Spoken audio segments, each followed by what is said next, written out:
Hello everyone, welcome back to KG Graves. My name's Kev. In 2018 I went to California to visit many celebrity graves, but unfortunately at the time I didn't expect to have a YouTube channel, so I've only got photographs and no video footage. Hope you still like the video anyway.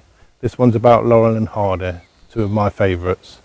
More information coming up about them now. Thanks for watching.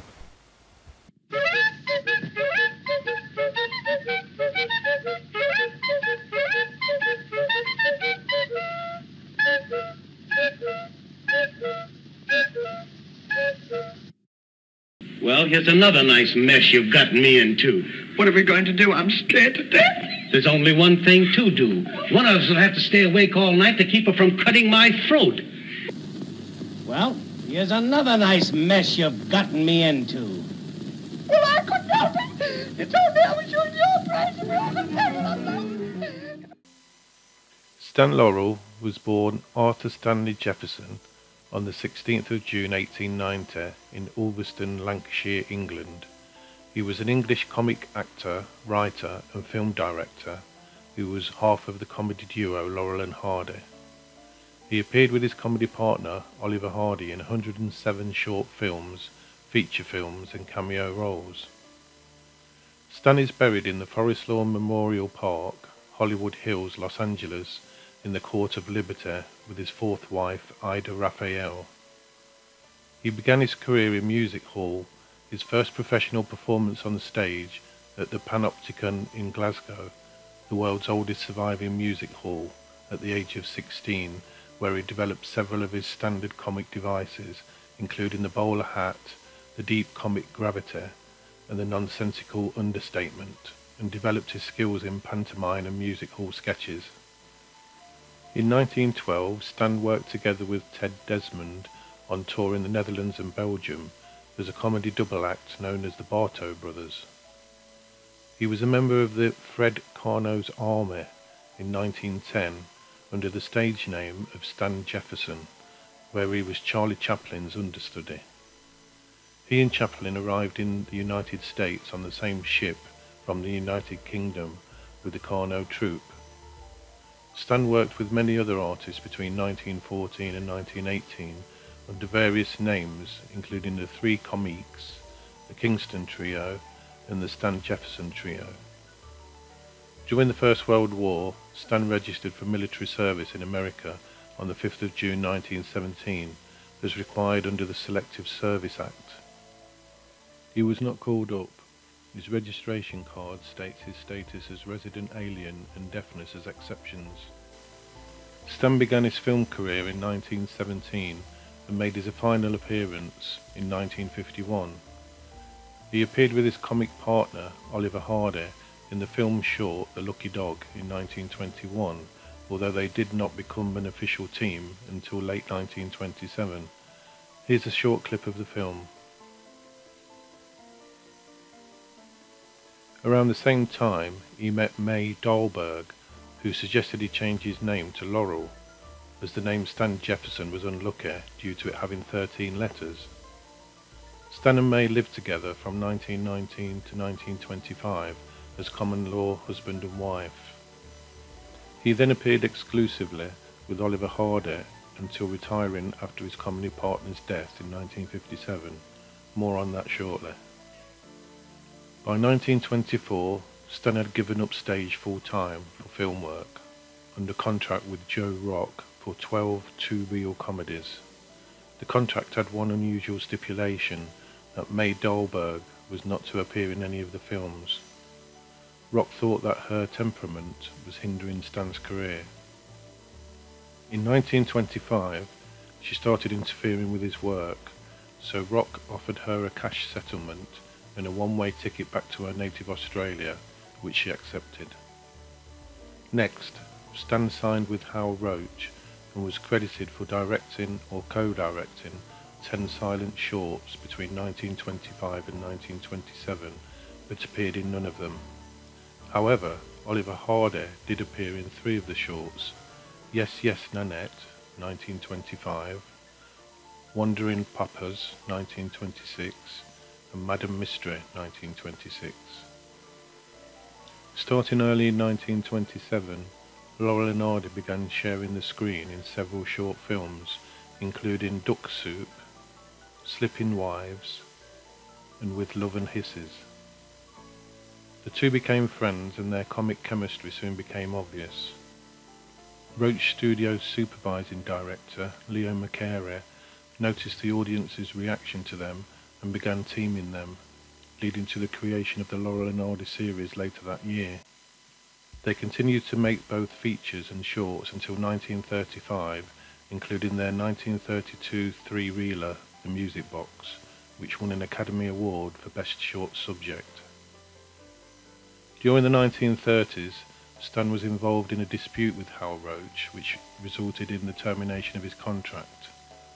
Roach maintained separate contracts for Laurel and Hardy that expired at different times, so Hardy remained at the studio and was teamed with Harry Langdon for the 1939 film Zenobia. Stan sued Roach over the contract dispute. Eventually the case was dropped and he returned to Roach. The first film that Laurel and Hardy made after his return was A Chump at Oxford. Subsequently they made Saps at Sea, which was their last film for Roach. In November 1937, May Dahlberg was back in the US and sued Stan for financial support. At the time, his second marriage was in the process of a divorce, with Dahlberg's legal suit adding to his woes. The matter was settled out of court. In 1941, Laurel and Hardy signed a contract with 20th Century Fox to make 10 films over 5 years. Stan found, to his shock, that he and Hardy were hired only as actors and were not expected to contribute to the staging, writing or editing of the productions. When the films proved very successful, Laurel and Hardy were granted more freedom and gradually added more of their own material. They had made 6 Fox features when the studio suddenly abandoned B-picture production in December 1944. The team signed another contract with Metro-Goldwyn-Mayer in 1942, resulting in 2 more features. Revisiting his music hall days, Stan returned to England in 1947 when he and Hardy went on a 6-week tour of the United Kingdom, performing in variety shows. The tour included a royal variety performance in front of King George VI and his consort Queen Elizabeth in London. The success of the tours led them to spend the next 7 years touring the UK and Europe. Around this time, Stan found out that he had diabetes, so he encouraged Hardy to find solo projects, which he did, taking parts in John Wayne and Bing Crosby films. In 1950, Laurel and Hardy were invited to France to make a feature film called Atoll K, also known as Utopia in the USA and Robinson Crusoe Land in the UK. The film was a disaster, both becoming ill during the filming. Upon returning to the United States, they spent most of their time recovering. In 1952, Laurel and Hardy toured Europe successfully, and they returned in 1953 for another tour of the continent. During this tour, Stan fell ill and was unable to perform for several weeks. In May 1954, Hardy had a heart attack and cancelled the tour. In 1955, they were planning to do a television series called Laurel and Hardy's Fabulous Fables, based on children's stories. The plans were delayed after Stan suffered a stroke on the 25th of April 1955, from which he recovered. But as the team was planning to get back to work, Hardy had a major stroke on the 14th of September 1956 and was unable to return to acting. Oliver Hardy died on the 7th of August 1957. More on Oliver shortly. Those who knew Stan reported that he was absolutely devastated by Hardy's death and never fully recovered from it. His wife told the press that he became physically ill upon hearing that Hardy was dying. Stan was in fact too ill to attend his funeral and said, "Babe would understand." Although he continued to socialise with his fans, he refused to perform on stage or act in another film from then on, as he had no interest in working without Hardy. turning down every offer he was given for a public appearance. In April 1961, at the 33rd Academy Awards, he was given an Academy Honorary Award for his pioneering work in comedy, which was introduced by Bob Hope and accepted by Danny Kaye. He was also awarded a star on the Hollywood Walk of Fame at 7021 Hollywood Boulevard. Laurel and Hardy were ranked top amongst best double acts and 7th overall in a 2005 UK poll to find the comedian's comedian. In 2019, Stan topped a list of the greatest British comedians compiled by a panel on the television channel Gold. Stan had achieved his lifelong dream as a comedian and had been involved in nearly 190 films. He lived his final years in a small flat in the Oceana Apartments in Santa Monica, California. It is said that he was always gracious to fans and spent much time answering fan mail. His phone number was also listed in the telephone directory, and he would take calls from fans. In his personal life, Stan had 4 wives and married one of them twice after they divorced. His first wife was Lois Nielsen, whom he married on the 13th of August 1926. Together they had a daughter, Lois, who was born on the 10th of December 1927. Their second child, Stanley, was born 2 months premature in May 1930, but died after 9 days. They divorced in December 1934. Their daughter Lois died on the 27th of July 2017, aged 89. In 1935 he married Virginia Ruth Rogers, known as Ruth.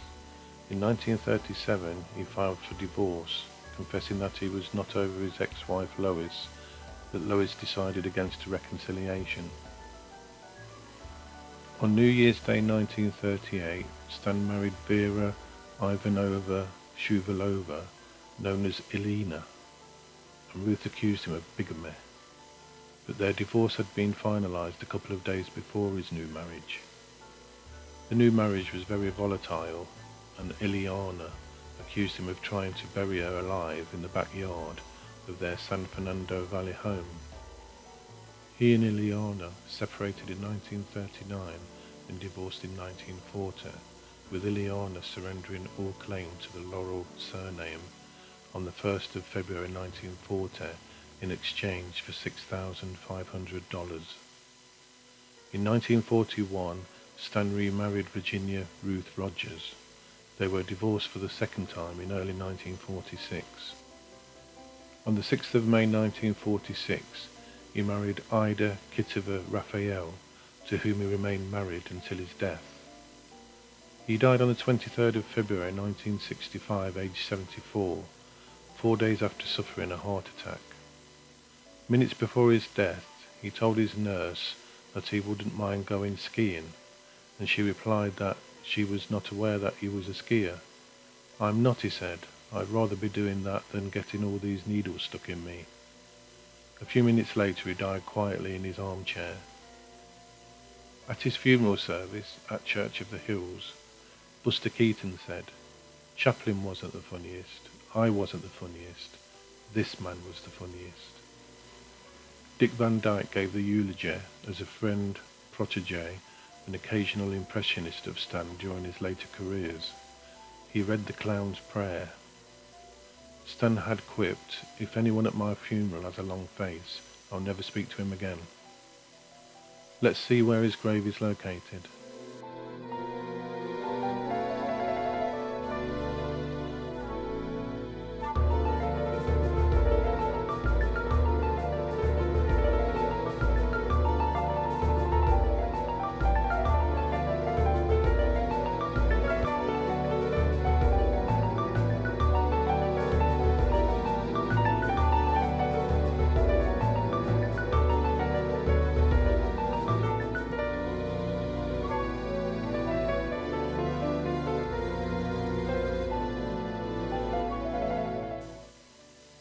Oliver Norval Hardy was born Norval Hardy on the 18th of January 1892 in Harlem, Georgia, USA, and was a comedy actor who was one half of the comedy duo Laurel and Hardy which lasted from 1926 to 1957 when Oliver died.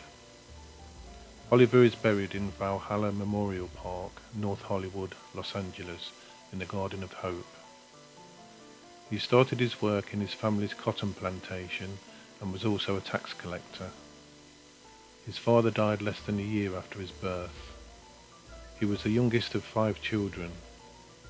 His older brother Sam drowned in the Oconee River. Oliver pulled him out the river but was unable to resuscitate him. He had little interest in formal education, although he acquired an early interest in music and theatre. His mother recognised his talent for singing and sent him to Atlanta to study music and voice with singing teacher Adolph Darn Peterson. He skipped some of his lessons to sing in the Alcazar Theatre for $3.50 a week. As a teenager, Oliver began calling himself Oliver Norval Hardy, adding the first name Oliver as a tribute to his father.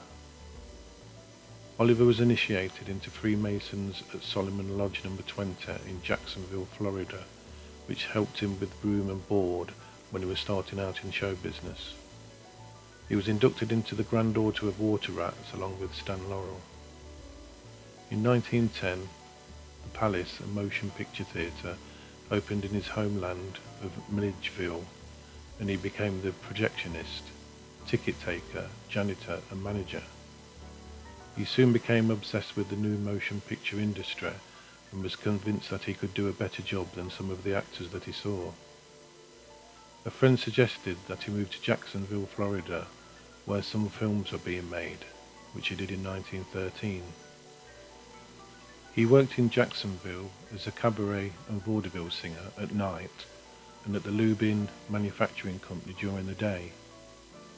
It was this time that he met Madeline Salashin, a pianist who he married on the 17th of November 1913 in Macon, Georgia. He was credited with his first film, Outwitting Dad, in 1914 for the Lubin Studio. In most of his silent films before joining producer Hal Roach, he was billed on screen as Babe Hardy. He was a big man, standing 6 foot 1 inch and weighing up to 300 pounds, and his size placed limits on the roles that he could play. He was most often cast as a villain, but he also had roles in comedy shorts, his size complementing the character. By 1915, he had made 50 short one-reel films at Lubin. He then moved to New York and made films in the Pathé Casino and Edison Studios. He returned to Jacksonville, where he made films for the Vim Comedy Company. That studio closed after he discovered that the owners were stealing from the payroll. He then worked for the King B Studios, which bought Vim out. In 1917, Oliver moved to Los Angeles, working freelance for several Hollywood studios. He made more than 40 films for Vitagraph between 1918 and 1923, mostly playing the heavy for Larry Seaman. In 1919, he separated from his wife, ending with a provisional divorce in November 1920 that was finalised on the 17th of November 1921. On the 24th of November 1921, he married actress Myrtle Reeves. Their marriage was also unhappy, and Reeves was said to be an alcoholic. In 1921, he appeared in the movie The Lucky Dog, as previously mentioned, produced by Bronco Billy Anderson and starring Stan Laurel. Oliver played the part of a robber trying to hold up Stan's character. They did not work together for several years. In 1924, he began working at Hal Roach Studios with the Our Gang films and Charlie Chase. In 1925, he starred as a Tin Man in The Wizard of Oz. Also that year, he was in the film Yes, Yes, Nanette, starring James Finlayson and directed by Stan Laurel. In later years, Finlayson frequently was a supporting actor in the Laurel and Hardy film series. In 1926, he was to appear in Get 'Em Young, but he was unexpectedly hospitalised after being burned by a hot leg of lamb. Stan had been working as a gag man and a director at Roach Studios, so he was recruited to fill in. Stan continued to act and appeared in 45 Minutes from Hollywood with Oliver, although they did not share the scenes together. In 1927, Laurel and Hardy began sharing screen time together in Slipping Wives, Duck Soup, no relation to the 1933 Marx Brothers film, and With Love and Hisses. They began producing a huge body of short movies, including The Battle of the Century in 1927, with one of the greatest pie fights ever filmed, Should Married Men Go Home, 1928, Two Tars, 1928, Unaccustomed as We Are, 1929, making their transition to talking pictures, Birthmarks, 1929, Blotto, 1930, Brats, 1930, Another Fine Mess, 1930, Be Big, 1931, and many, many others. In 1929 they appeared in their first feature, in one of the review sequences of Hollywood Review of 1929, and the following year they appeared as the comic relief in a lavish technical and musical feature entitled The Rogue Song. This film marked their first appearance in colour, yet only a few fragments of the film survive. In 1931 they starred in their first full-length movie, Pardon Us, and they continued to make features and shorts until 1935. In 1937, Oliver and Myrtle Reeves divorced.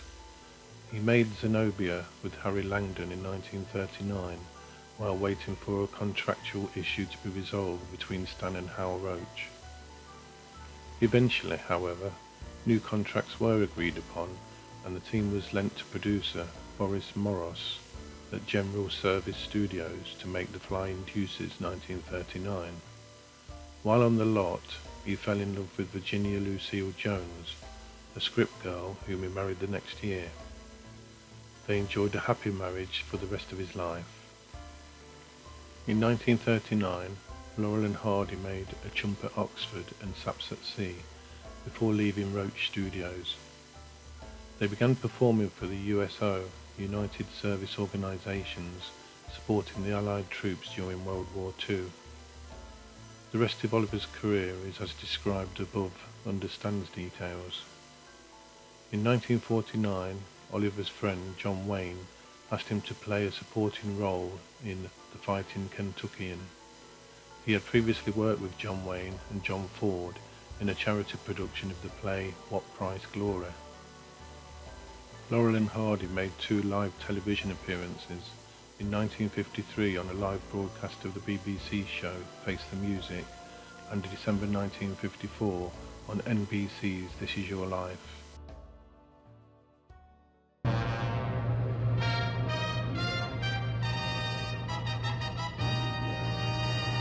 This is Your Life, America's most talked about program. Now here he is, Mr. This Is Your Life himself, Ralph Edwards. Don't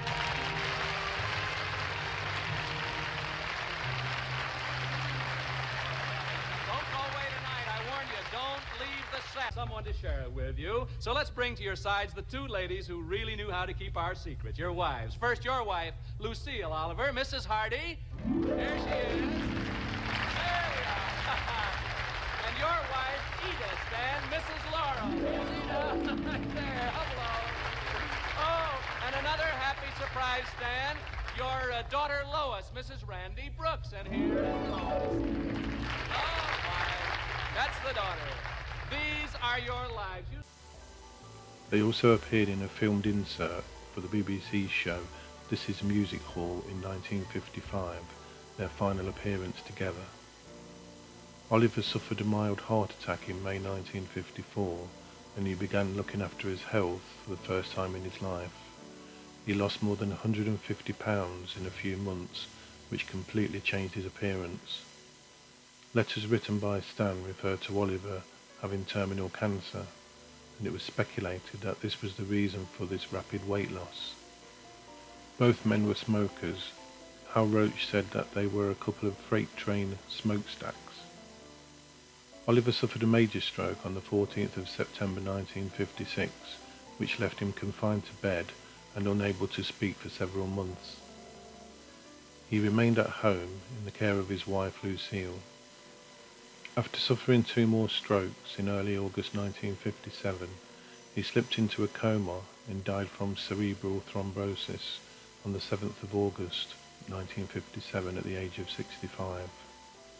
He has a star on the Hollywood Walk of Fame, located at 1500 Vine Street, Hollywood, California. There is a small Laurel and Hardy museum in his hometown of Harlem, Georgia, which opened on the 15th of July 2002. The town holds an annual Oliver Hardy festival. In 1989, a statue of Stan was erected in Dockwray Square, Northfields, Tyne and Wear, England, where he lived at number 8 from 1897 to 1902. The steps down from the square to the North Shields Fish Quay were said to have inspired the piano moving scene in the Music Box. A plaque on the Bull Inn pub, Bottisford, Leicestershire, England, marks Laurel and Hardy's appearing in Nottingham over Christmas 1952 and staying with Stan's sister Olga, who was the landlady of the pub.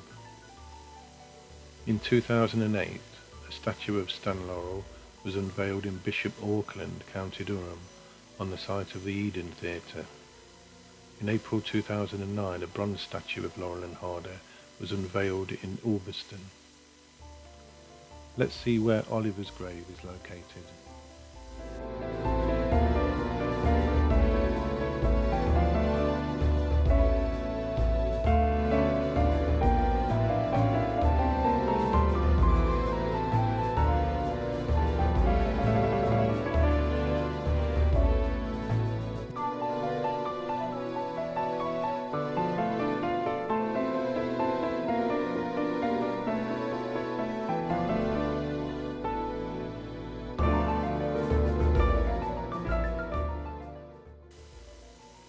One final fact, Laurel and Hardy had a hit in the UK singles chart in November 1975 called The Trail of the Lonesome Pine, reaching number 2.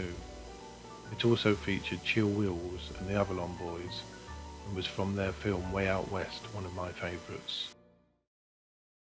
In the Blue Ridge Mountains of Virginia, on the trail of the lonesome pine, in the pale moonshine, a heart's entwined, where she carved her name and I carved mine. So there you have it, the graves of Laurel and Hardy. I hope you still enjoyed it even though there was no video footage. Don't forget, if you like it, to subscribe, hit the notification bell and give it a thumbs up. Leave some comments below, I like to read the comments. See you on the next one.